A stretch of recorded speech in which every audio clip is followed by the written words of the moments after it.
Bakit daw?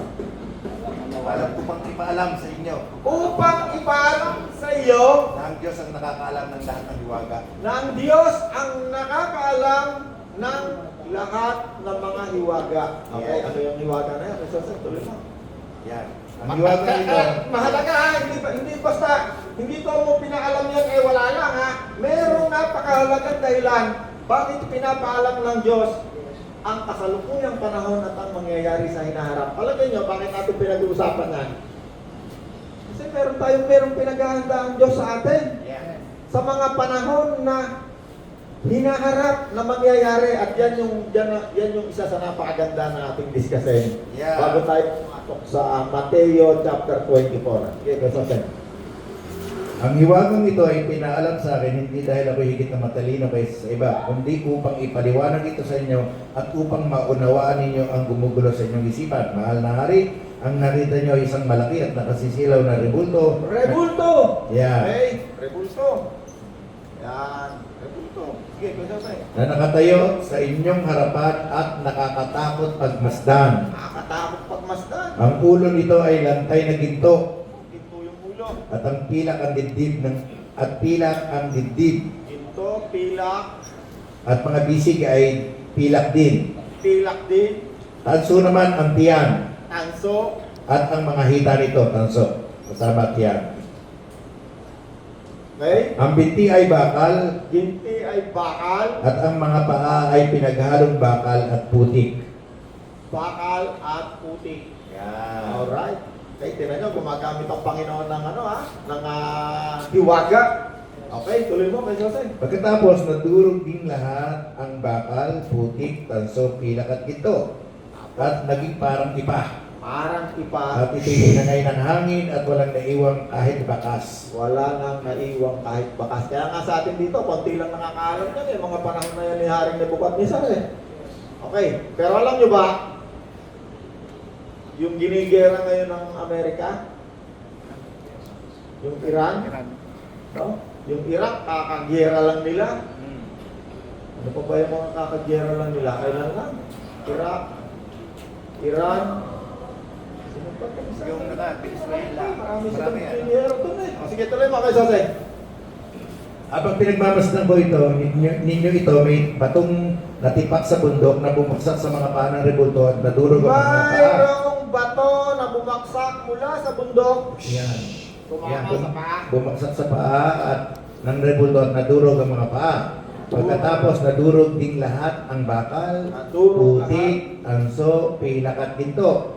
Naging parang ipa ito at tinangay ng hangin at walang naiwang kahit bakas. Samantala, ang tipak na batong bumagsak Ang dito. tipak ng bato, tingnan nyo yung tipak ng bato na yan ha. Malaga yan ha. Okay. Ang tipak ng batong bumagsak dito ay naging isang napakalaking bundok Napakalaking bundok na pumuno sa buong daigdig. na pumuno sa buong daigdig. Okay, yun ang makahulugan na yan. Sunod. Diba? Ano pa? Mahal na hari, yan po ang inyong panaginip at narito Yung naman ang panaginip. kahulugan. Okay, alam nyo, nung nanaginip yung hari, walang makapagpaliwanag kahit sino. Kahit isang propeta, manghuhula, lahat pinatawag na ng hari eh. No, kay Sasan na, mga mangkukulam, lahat na pinatawag, walang makapagpaliwanag. Ang nakapagpaliwanag lang, hindi lamang na ipaliwanag, kundi pati yung panaginip ng hari nasabi na ang pangalan si Daniel. Yeah. Si Daniel ay isang Israelita, katulad ni Kristo, isang Hudyo. Okay, tuloy kay Jose. Mahal na hari, yan po ang inyong panaginip at narito ang kahulugan. Ayan, pinakamaganda yung kahulugan ng panaginip. Yeah, kayo po ang pinakadakila sa lahat ng mga hari. At Ikaw ang pinakadakila sa lahat ng mga hari. At kayo po ang pinagkalooban ng Diyos sa langit ng kaharian, kapangyarihan, lakas at karangalan. Ikaw ang pinagkalooban ng Diyos na mamahala sa daigdig. Okay? May kaharian, kapangyarihan, lakas at karangalan. Kaharian, Niloob ng Diyos na masakop ninyo ang lahat ng tao, hayop at ibon sa lahat ng dako. Kayo ang ulong gintong yun. Alright. Ito si Haring Nebukadnezar. sinasagisag siya ng ulong ginto. Yeah. Kaya yung isa sa pinakamakapangyarihang hari, emperor tawag siya, imperyo. Kumbaga sa panahon natin ngayon, siya yung Amerika na sumasakop sa halos sa buong mundo. Yeah. Panahon ito. Okay, tuloy pa kayo sa Ang susunod sa inyo ay Ang ang susunod, ikalawang kaharian. Ang ikalawang kaharian, siya yung Namas- sumasagisag sa ulong ginto, panahong kasalukuyan na namamahala sa buong mundo.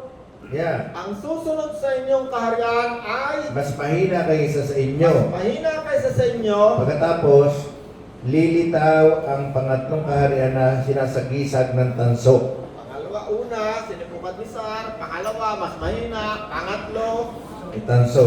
tanso. At sasakupin, At sasakupin tingnan natin, meron pa yata rito. ang buong daigdig. Meron pa dito. Okay. Yan. Shortcutin na natin yung Nasasakupin nito ang buong daigdig. Okay. Ang apat na kaharian ay sintigas ng bakal. Kaapat. Okay. Hold muna dyan. Yan. Yung una, si Nebukadnezar, Ito. Iraq. Yeah.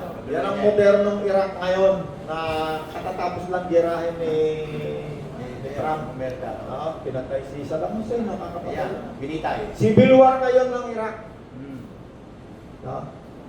Si King Nebukadnezar, siya yung kasalukuyan ng panahon na yan. Ito yung panahon na, ayan na, huling hari, ayun. Si King Nebukadnezar, imperyo na sumakop halos sa buong daigdig. Sumasagisag siya sa ulong ginto. Ang susunod diyan, Ay, yung tanso. andyan yung Persia, andyan yung Greece, Yeah. Medo-Persia. Una, Babylonia. Susunod, Persian Empire. Susunod, Grecian Empire. No? Meron pa dyan tinatawag Medo-Persia. No? Tapos Roman Empire. Ang pinakahuli, yung pinakapaa, Roman Empire. Yeah. Yan. Yung Roman Empire na yan yung panahon kung saan, ito na yon, dyan na dumating. Kung saan si Kristo ay ipinanganak. Pinanganak si Kristo. Diba doon sa Israel, merong mga yung mahagupit kay Kristo. Lagi yung pinoprosesyon sa atin, mga nakaganon, yung sundalo ng Roma. Sundalo ng Roma, nakalalaking tao. May mga pambugbog na ganyan. No? Kaya ang nagpako sa krus kay Kristo, sundalo ng Roma. Roman Empire. Lumipas na yung Babylonian Empire, dumating yung Medo-Persian Empire, yung Persia, yung Persia naman ngayon, yan yung ginigera ngayon, Iran. Diba nyo yung nangyayari sa daigdig, no? Babalik, yan na, sa Bible, bago pa yan nangyari, sinabi na lahat ng Diyos, anong mangyayari. At ang pinakamatinding mangyayari, bago dumating si Kristo, no? Ito yung kasunod diyan, yung pagdating ni Kristo, sinabi rin, kapanganakan. Yeah. Ang iniintay naman natin ngayon, yung muling pagbabalik ni Kristo. Tuloy mo pa kayo sa Sabi na, ang pag-apat na kaharian ay sintigas ng bakal, katulad ng nagagawa ng bakal, dudurugin ng kaharian ito ang buong daigdig. Ang kahulugan naman na nakita niyo, mga paa na yari sa bakal at putik, ay ito. Mahahati ang kaharian, ngunit mananatili ang tigas ng bakal, sapagkat ito'y nakahalo sa putik. Ganito naman kahulugan ng mga paangyari sa pinaghalong bakal at putik. May bahagi itong matibay at may bahagi namang marko. Ang kahulugan ng pinagsamang bakal at putik ay pag-aasawa ng magkakaibang lahi. Ngunit hindi ito magtatagal kung paano hindi maaaring paghaluin ng bakal at putik. Sa panahon ng mga haring yaon, ang Diyos... Sa panahon ng mga hari, sa panahon na yan, wala pa dyan yung tinatawag na komunistang pamamahala. Yeah. Wala pa rin dyan yung tinatawag na demokrasyang pamamahala. Ang pamamahala lamang ng mga panahon na yan ay yung mga hari. Yeah. Ang tawag doon sa pamamahala ng mga hari, Nanay Pati? Ang tawag doon sa pamamahala? Monarkiya. Monarkiya. Yung pamamahala dyan sa panahon na yan. Pati nga itong bansang Israel, humingi din ng hari yan eh. Dati theocracy yan eh. Yeah. Bago dumating itong unang hari, no? Ito, si Abraham, si Isaac, hanggang sa dumating, humingi sila ng bagong hari. Dati, theocratic sila ang namamahala sa kanila mga propeta, sina Prophet Samson, Samuel. Noong itong mga hari na to sa paligid nila, no? Wala pang pamamahala ng Muslim, wala pang demokrasya, wala pa rin komunista. Wala pa, dito pa lang lalabas siya. Makikita natin maya-maya paano lumabas yan. Tatlong namamahalan na yan. Ang pinakita ng Diyos kay Haring Nebukadnezar ay uri ng pamamahala Yeah. na mamamahala sa daigdig na ito. Sabi ng Diyos kay sabi ni Daniel, sabi ng Diyos kay Haring Nebukadnezar, pinagkaloob sa iyo ang pamamahala sa daigdig. Ipinailalim sa iyo ng Diyos ang maraming kapangyarihan sa buong daigdig. Okay? Susunod, tuloy guys, Sa panahon ng mga haring yon, sa panahon ng mga haring ito, ang Diyos sa kalangitan ay magtatatag ng isang kahariang hindi maibabagsak kailanman. ang Diyos sa kalangitan ay magtatatag ng isang Kaharian, kaharian, hindi maibabagsak hindi may babagsak kahit na anong uri ng kaharian ang dumating.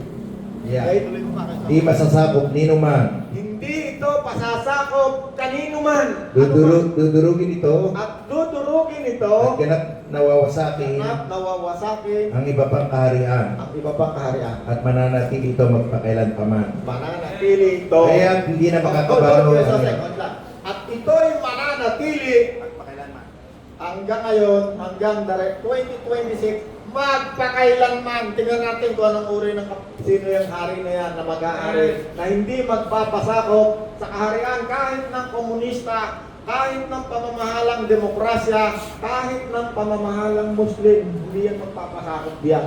At ang kanyang paghahari, ito'y walang hangganan. Tuloy mo pa kayo tatay. Katulad ito ng iyong nakitang tipak na bato na dumurog sa ribultong yari sa bakal putik tansok pila at ito. Katulad ito, na Tipak na bato na dumurog. isang maliit na tipak ng bato Na dumurog sa na ribultong yari. tumurog Sa sa repultong yari. Sa bakal, Ang putik. ibig sabihin yan, yung maliit na bato na yan, di ba tinatawag ng Panginoon, tayong lahat tayo'y nakatayo sa isang pundasyong bato.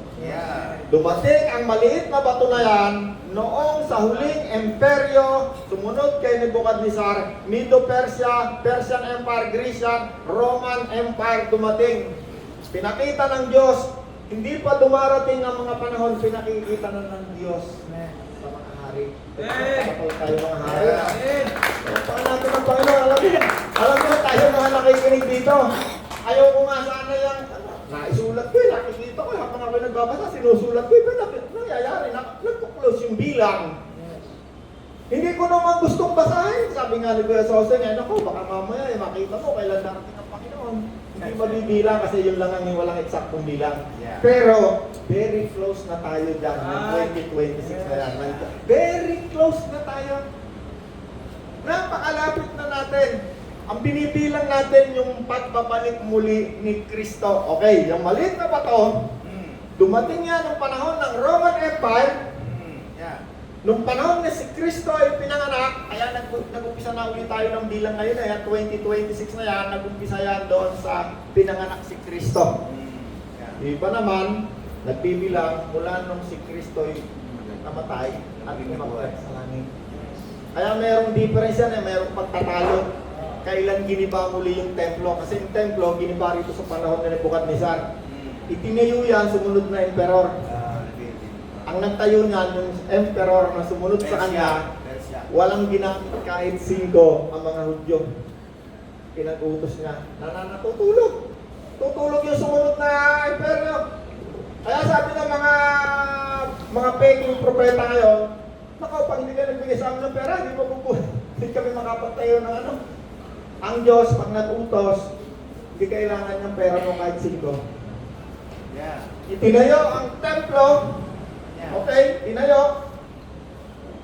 Giniba, yung ginaba ni Solomon. Sama si Solomon, David, ayan, dito mo yan si Solomon. Ayan, si Solomon yan. Diyan tinayo yung templo. Yung templo na yan, ang ginawa ni Solomon, diyan din tinayo yung kanyang palasyo, pati yung tinatawag na templo, simbahan. Na sa panahong ito, ang nakatayo riyan ay mosque ng Muslim. Giniba. Nung giniba, tinayo ulit. Nung itinayo, okay, pupunta tayo dito si Kristo ay pinanganak, Roman Empire. No, wala na ngayon yung Roman Empire, yung Roman, yung mga sundalong Romano, wala na. nasalin lang. No, ito kasi kay King Babylonia, nasasalin lang yan eh. Sinasalin lang yung kapangyarihan, nagre-rebelde, sinasalin.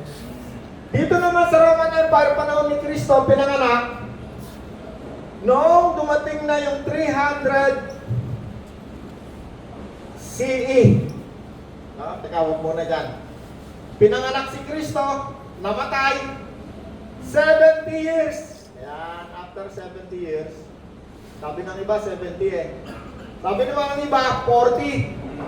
After 40 years, no, si Kristo umakyat sa langit, yun mga iba nagbilang, kasama yung 33 years ni Kristo ng ministeryo. Kaya merong difference sila. Nagtunahan sila, nagkaroon sila ng conflict sa pagbibilang. Sa history book, meron silang dalawang may dalawa silang date dyan eh. Yung isa sabi nila, 70 years, mula nung mamatay si Kristo, after death, AD. Yung templo, muling giniba. Yan. Yun ang iba, sabi 40 years. Kasi nagbilang sila. 70 AD. Nagbilang sila nung kasama yung kapanganakan ni Kristo. Okay, huwag na natin pagtalunan yung kung ano man ang difference. Basta mahalaga, more or less, si Nanay Pati sabi, 78 years, pinanganak ka na ba nung Nanay Pati? Hindi pa. Hindi ako na Nanay Pati. Nasa history book na yan. Magmula dito sa Emperor ng Babylonian Empire, nasa history book na yan. Mababasa nyo na sa history. Babylonian Empire, Persian Empire, Grecian Empire, Medo-Persian Empire, hanggang sa Roman Empire. Ayan, nandiyan na yung si Alexander the Great, nandiyan na yung mga manggigera. Sino pa, Bishop? Yes. Si Hitler, kailan lang si Hitler eh. Second World War. 2026 tayo ngayon ha, ayan tayo. O, si Hitler nandito, 1940. Yan, World War II. 1914, World War I. Yan, nandito sa Mateo eh. Mateo, iwanan na natin to. Mateo, kayo sasay. Mateo chapter 24. Yan. Tingnan natin bakit pinapaalam sa atin ng Diyos ang mga mangyayari sa hinaharap. Okay, Mateo chapter 24, verse, pagbabalik muli ni Kristo, may noday. Ibang version. Mateo 24, umpisa mo na sa 1. Yeah. Sabi sa 1, lumabas si Jesus sa templo, paalis na siya nang lumapit ang mga alagad at itinuro sa kanya ang mga gusali ng templo. Sinabi niya sa kanila, nakikita ba ninyo ang gusaling yan? Tandaan ninyo, darating ang araw na wala ring matitirang bato sa ibabaw ng kapwa bato, lahat ay iguguho. Hold. Tingnan nyo ha. Tingnan nyo mabuti ha. Ang Panginoong Jesus mismo ang nagkukwento. Bakit niya kailangan ikwento ang mga mangyayari sa hinaharap? Napakahalaga. Para tayong mga hari, kasi nung unang panahon, mga hari lang at saka mga propeta ang pinagpapaalaman ng Diyos ng panahon. Anong panahon na ngayon? Ay hari na ganito, susunod, si hari ganun na, lalabas na. Kaya yung Panginoon, nung pinanganak, meron dumalaw na tatlong mago, may gubatawag doon, mago, pantas, marunong, wise men, kasi nagbabasa sila ng mga kasulatan. Alam nila kailan darating ang Panginoon.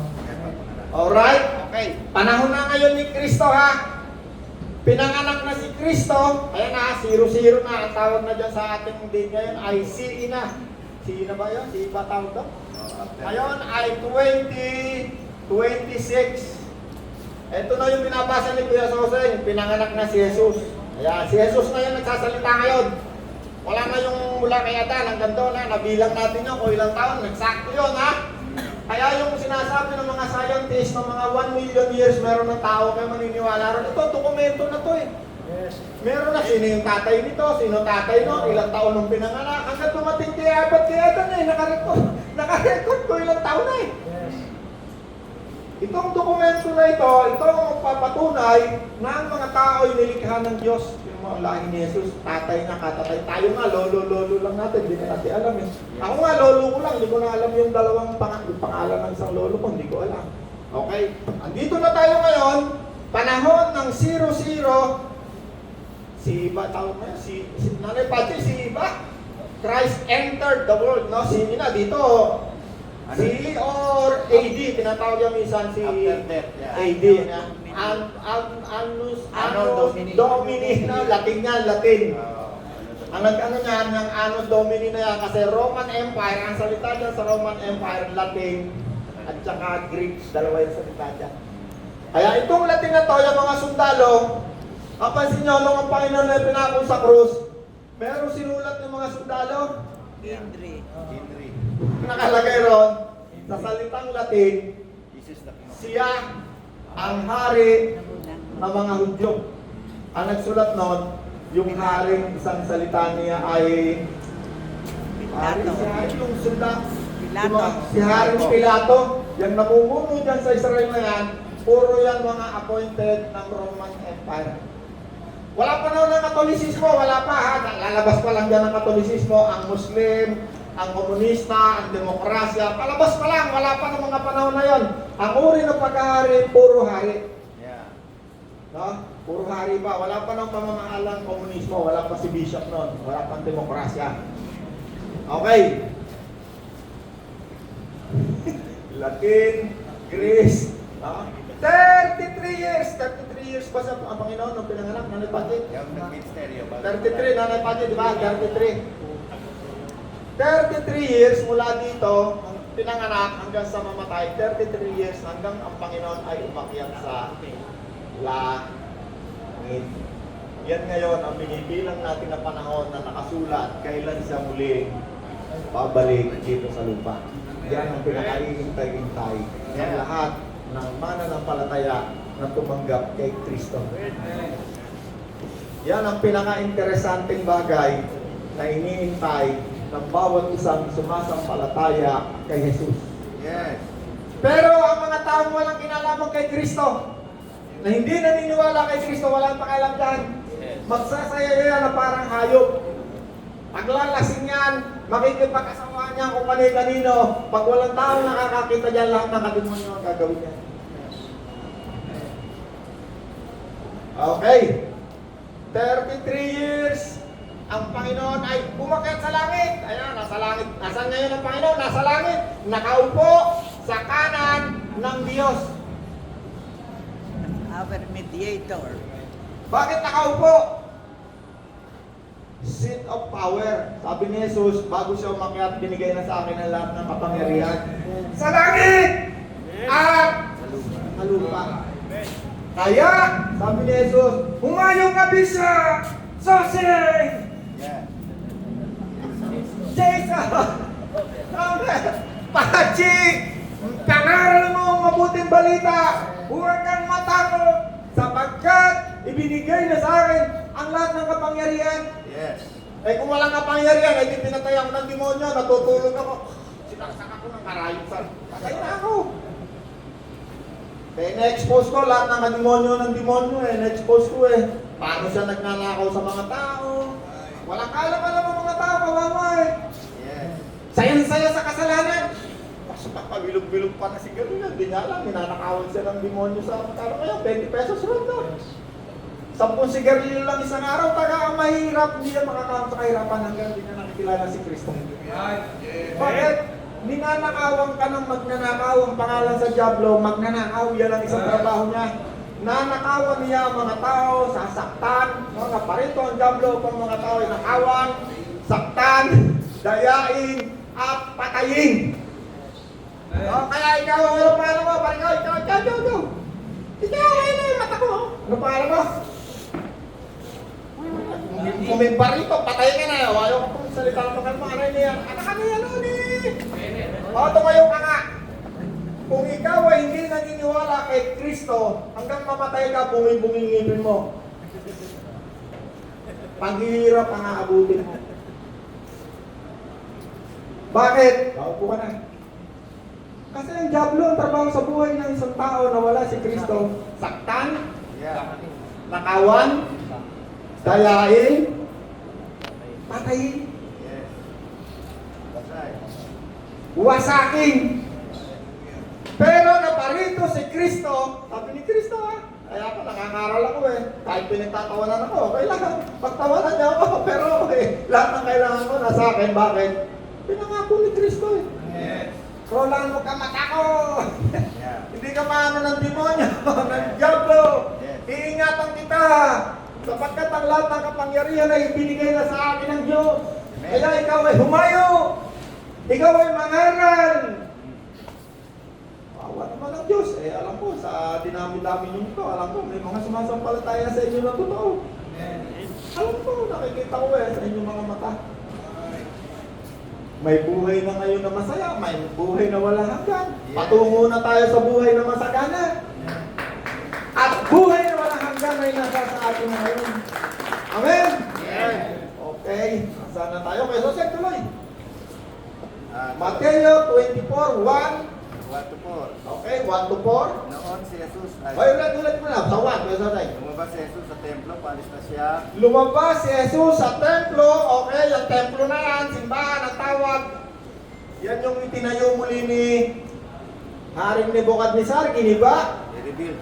Sumunod na emperor, itinayo muli. Pangalawang pagkatayo. Nung 70, nakatayo, panahon ni Jesus, nakatayo. Ang pinag-uusapan dyan, yung templo, gigibayin muli yan after 70 years. Yeah. After umalis ni Kristo sa daigdig, gigibayin muli. Pero bago gibayin, nagsalita si Kristo. Okay, ang pinag-uusapan nila, templo, nandiyan sila. Yeah. Nakatayo sila sa Mount Olives. Yeah. Okay. Kapunta na ako dyan 4 times. Kung andun yung Mount Olives, kasi silangan yun silangan. Mount Olives, ang templo nandito. Overview. Makikita mo ganun. Pinag-uusapan nila yung malaking templo. Napakalaking templo, simbahan. Ang katabi ng templo na yan, yung palasyo ni Haring Solomon. Okay. Ang pinag-uusapan nila nung dumating si Kristo, 00 years, no? Diyan nag-umpisa yung CE, tsaka yung Annus Dominus, 00, ngayon, 2026 AD. No? 2026 AD, tama, no? Yeah. Nakikita Ano mo? Domini? After death. Kung minsan tumatawag na CE yun eh. CE, yung common era, CE. Pero ang ano ko dyan, ang definition ko dyan, Christ entered. Christ entered. Okay? 70 years, wala pang 70 years, nandito pa lang siya, 33 years na Panginoon, ayan na yung sinasabi niya. Sabi ng kanyang mga alagad, kaya sa ulit. Yeah. Nakikita niyo ba ang mga gusaling yan? Nakikita niyo ba ang mga gusali? Ang tinutukoy tayo, yung gusali na yan, yung templo at yung palasyo. Okay? Tandaan ninyo, darating ang araw, Tandaan nyo, wala rin matitirang bato sa ibabaw ng kapwa. darating ang araw, wala rin matitirang bato sa ibabaw ng kapwa bato. Alam niyo yung bato na tinutukoy ng Lahat ay Panginoon? bubuo. Ang lahat ng yan ay bubuo. Kasi pag nagpunta ka ron, diba tayo ngayon, pagbubuha tayo ng bahay, kita mo yan, hollow block, maliliit na bato. Yung bato na tinutukoy diyan, yung malalaki. Mga 3 tonelada, pinakamaliit siguro 1 tonelada. Yan siguro pinakamaliit. Pero karamihan, ang malaki mo ganito, patong-patong na bato. Sabi ng Panginoon, nagsasalita siya kasi malapit lang patayin ng Panginoon dyan, malapit na siya umakit sa langit. Sabi ng Panginoon, nakikita niyo yung mga gusali na yan na magiging yung templo. Lahat guguho. Lahat yan ibubuo.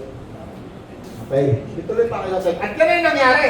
Yeah. Nung 70 years, after na si Kristo ay umalis, lahat yan ay ginuho. Yeah.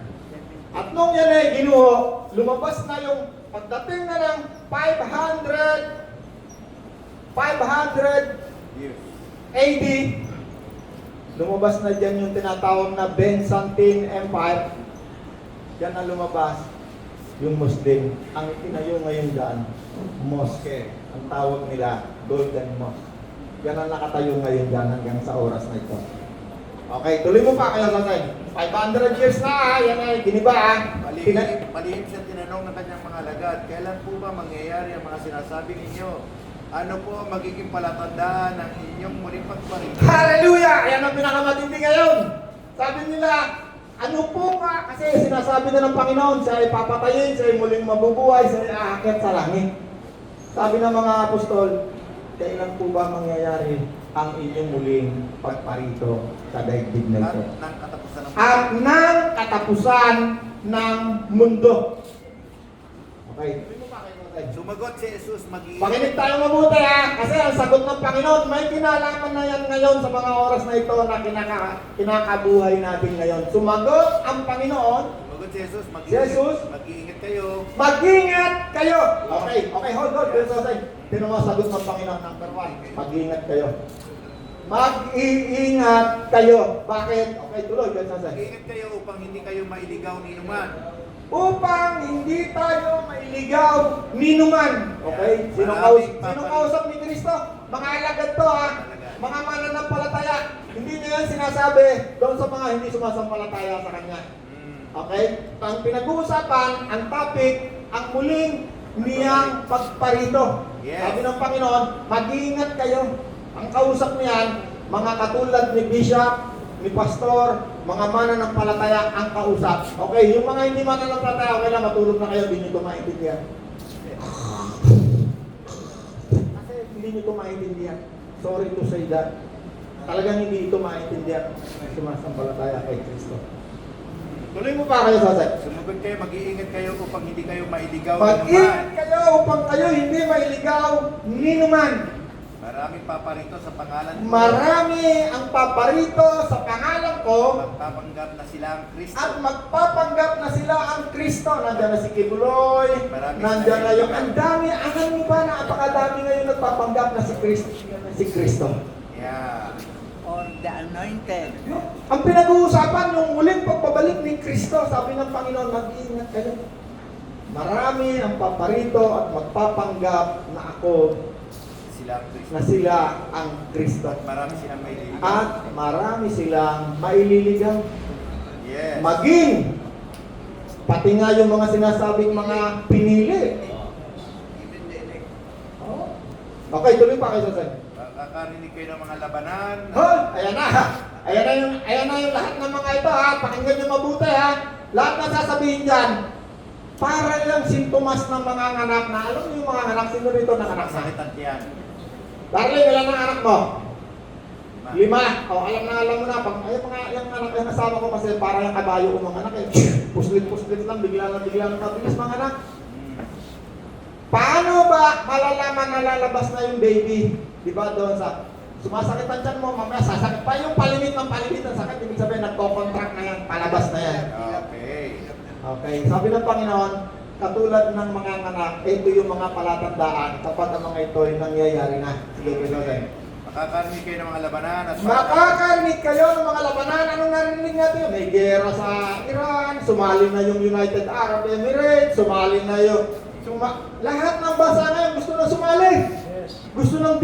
Gusto ng dakmay ng Iran. No? Ano pa kayo sasay? makakabalita ng mga digma. Makakabalita ng digmaan. Ngunit huwag kayo mabahala. Pero wag kayong mabahala, wag tayong matakot. Sapagkat ang lahat ng ito ay kailangan mangyari.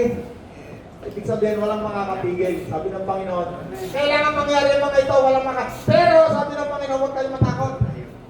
Bakit? Diba nung nakarang pandemic, sabi ng Panginoon, hindi naman tayo nawala ng pagkain eh. Sabi ng Panginoon, ang lahat na natatakot sa akin, those who fear the Lord lack no good thing. Nakuha ako ng Panginoon eh. English pa nga eh. Pagbasa ko ng Bible, yun ang nabasa ko eh. Nasa Bible pala yun. Tuloy mo pa kayo, Rosay. Maglalaban-laban ng mga bansa Maglalaban-laban ng mga bansa at hindi ng mga kaharian. hindi ng mga kairan. Magkakaroon. United Nation, ano to, meron tayo ng United Nation eh. Yeah. Oh. No, yung NATO. Yeah. Pero ngayon, mukhang magkakawatak-watak eh. Mukhang sila magbalaban-laban eh. You know? Kasi itong si Trump, basta magbasa kayo ng current events. Ako, mahinig akong manood yan sa YouTube, nandiyan lahat yan eh. Mga kaya lang mag-iingat kayo kasi karamihan doon, mga fake news. Fake news. Pag kasi may gera, minsan nagbabayad yan sila, pareho sila nagbabayad para yung siraan, yung sana magpagaling eh.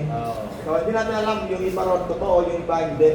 Okay, maglalaban-laban ng mga bansa Ang mga kaharian magkakaroon ng tagutom at lilindol at sa ang mga maraming lugar. kaharian.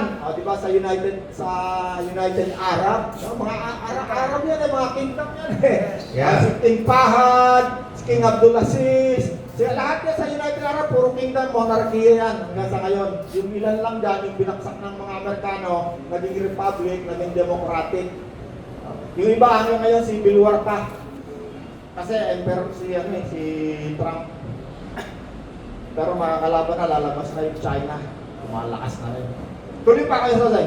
Ang lahat ng ito'y pasimula pa lamang ng Ang paghihirap. lahat ng ito, yung pasimula pa lamang, ako nagsisimula pa lamang pala tayo. Teka kayo, Sosay, nabanggit mo yung ano, may mga tanggutong, mga lindol. Oo. Tagutom, Balikan mo, balikan mo. kakalaban-laban mga bansa, gayon din ang mga kaharian, magkakaroon ng tagutom at lilindol sa maraming lugar. Magkakaroon ng taggutom, eh, di ba nakutan nyo ng pandemic, milyon-milyon na wala ng trabaho? Yeah. Namimigay tayo ng bigas, libong sako ng bigas na pamigay natin eh. Kasi maraming mga tao, walang trabaho, hindi na alam paano sila kakain. Yes. At magkakaroon ng mga lindol Yeah. sa lahat ng Maraming lugar. dako. Mhm. Kailan ba, lang nagkaroon ng lindol sa Visayas, nabigay rin tayo rin. Oo, yeah. Sa yung mga nagiba, ang daang bahay nagiba. Sa Cebu. Kasi po pa yun, kung saan? Yeah. Alam niyo yung binibigay natin na yan? Wala kayong kalang-kalang, tumutulong yan sa maraming tao na walang mapuntahan.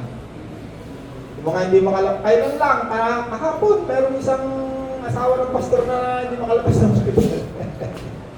Mamakawa. Laki-laki ng bill, ang kanyang bill. Walang pera. Bibiruin ko sana eh. Benta mo na lang yung bangkay para mayroon kang pera. Kumuha tayo dyan ng 5,000. Okay. Sinare natin sa kanya kasi nagmamakaawa yung asawa eh. Nakalabas. Kahit pa paano yung 5,000 siguro malaking tulong na. Galing yun sa ating mga 10-10 o nakaliman. Ibigay natin. Tuloy mo pa kayo sa atin. Yeah. Magkakaroon ng mga lindol, alam nyo sa record ng science, ang lindol ngayon, mula nung naitala ng lindol, nung nag-umpisa silang mag-record, na-invento nila yung pagre-record ng lindol. Hanggang sa mga oras na to, buong mundo, palimit ng palimit, parang yung sakit ng tiyanal, pakalimit na halos araw-araw, minuminuto, merong lindol. Yung record nila ng lindol, kung gaano kalimit, nare-record nila, isa nung nag-umpisa hanggang ngayon, palimit ng palimit ang lindol, buong daigdig. Okay? Yes, okay? Ito ang pinakano, mga matindi. Oh. Ipangangaral sa buong sanlibutan. Teka lang, urong-urong pa naman. Urong pa raw. Yan pinakamatindi. Oo.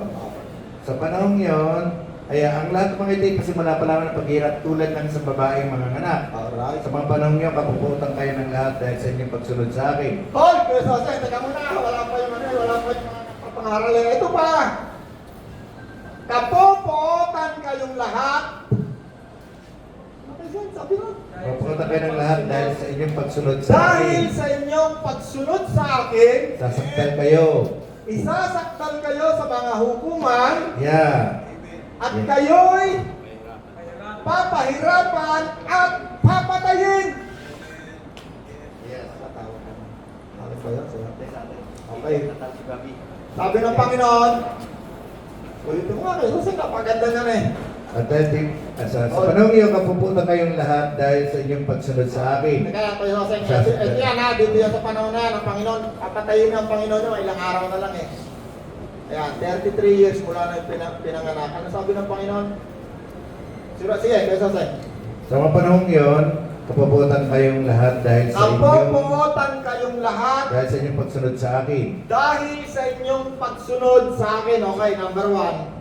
Ang kausap niya dyan, mga apostol, Yeah. mga mananampalataya. Yung panahon na yan ha, sabi niya, kapuputan kayong lahat at kayo'y isasakdal at papatayin. Alam niyo ba yung 12 disciple? Yung 12 disciple ng Panginoon, Yeah. naka-record yan sa history book, paano sila pinatay. Sila ay sinintensyahan ng Roman Empire. Merong nilagari yung katawan, Yeah. merong nilubog sa mantika, merong pinirito, merong tinusok sa haligi ng bahay. Alam niyo yung si John Revelator?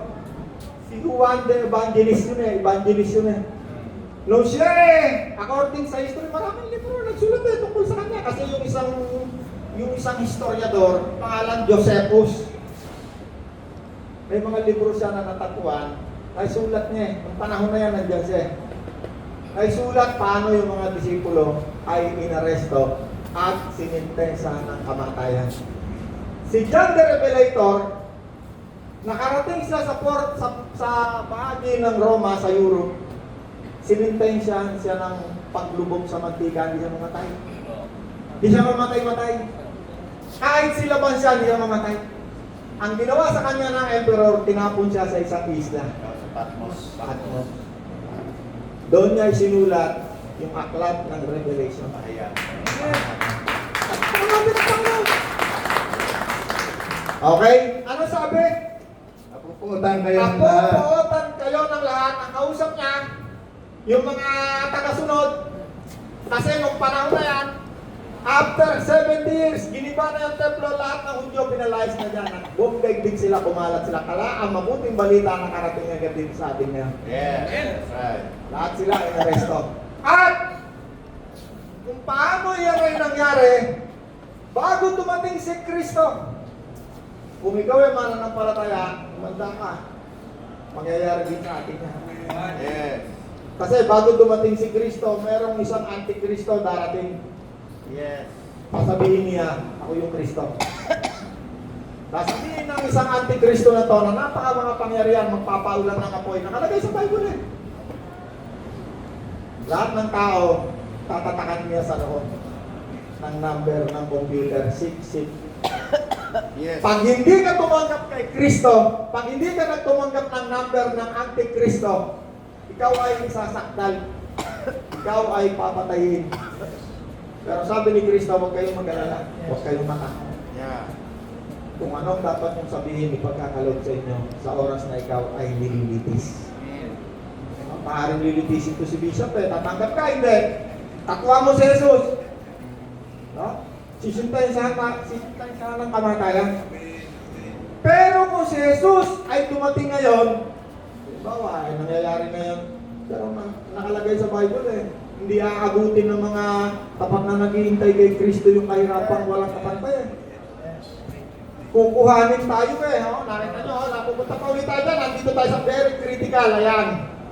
Mayroong 7 taon na nandyan, na bago dumating, ay napakalapit na mangyayari na. Malapit isang mata na nasa mga pintuan na. Mangyayari na yan, tinatawag na yan na yung walang hangganan. Yelo, 50 kilos, pumapatak. Yeah. Sipin mo yun, oh. Mga kahirapang hindi pa nararanasan ng daigdig. Yung 1/3 ng mga tao mamamatay. 1/3. Yung 1/3 ng mga sasakyan dagat, mga barko, mawawasak. Tanan niyo yung Hormuz, oh, sinarang na, kaya ngayon mahal ang diesel eh. Kasi walang makadaang barko. Pag walang barkong dumaan, patay tayo. Walang langis darating sa atin. Kasi ang langis natin, konti lang. Parang 5% lang yata yung mga nauukay sa atin. Bumibili lang tayo ng langis. Yeah. May oras pa tayo, Rod? Ikaw ang hari at kalaparitan.